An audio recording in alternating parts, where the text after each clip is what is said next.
ഷെരീഫ് തന്റെ ഫോണിൽ മുഴുകി നടക്കുകയായിരുന്നു. അവന്റെ ലോകം ആ ചെറിയ സ്ക്രീനിനുള്ളിൽ ഒതുങ്ങി.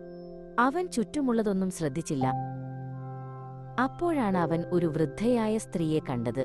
അവർക്ക് ഒരുപാട് സാധനങ്ങൾ നിറച്ച ഒരു വലിയ തുണിസഞ്ചി ചുമലിൽ വെച്ച് നടക്കാൻ പ്രയാസമുണ്ടായിരുന്നു.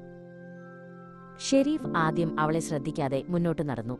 അവന്റെ മനസ്സിൽ അവന്റെ പ്രിയപ്പെട്ട വീഡിയോ ഗെയിം മാത്രമായിരുന്നു. പക്ഷേ അവന്റെ മനസ്സിന്റെ ഉള്ളിൽ ഒരു ചെറിയ ശബ്ദം അവനോട് പറഞ്ഞു, പോയി സഹായിക്കൂ. അവൻ ഒരു നിമിഷം നിന്നു, എന്നിട്ട് തിരിഞ്ഞു നടന്നു. അമ്മേ, ഞാൻ സഹായിക്കട്ടെ? ഷെരീഫ് ചോദിച്ചു. ആമിനമ്മയുടെ മുഖത്ത് ഒരു പുഞ്ചിരി വിരിഞ്ഞു. നന്ദി മോനെ, അവർ പറഞ്ഞു. ഷെരീഫ് ആ ഭാരം ചുമലിൽ വെച്ച് നടന്നു. ആമിനമ്മ അവനോട് സംസാരിച്ചു. അവളുടെ കഥകൾ കേട്ട് അവൻ അവന്റെ ഫോണിനെക്കുറിച്ചു മറന്നു. അവർ ആമിനമ്മയുടെ വീട്ടിലെത്തി.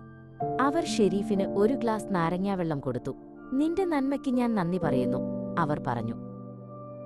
അടുത്ത ദിവസം ഷെരീഫ് ഒരു പ്രധാനപ്പെട്ട അഭിമുഖത്തിന് പോവുകയായിരുന്നു. അവന്റെ ഭാവി നിർണയിക്കുന്ന ഒരു അഭിമുഖം.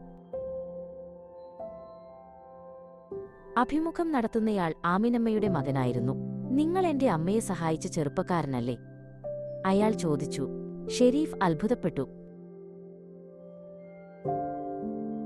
ഷെരീഫിന് ആ ജോലി ലഭിച്ചു.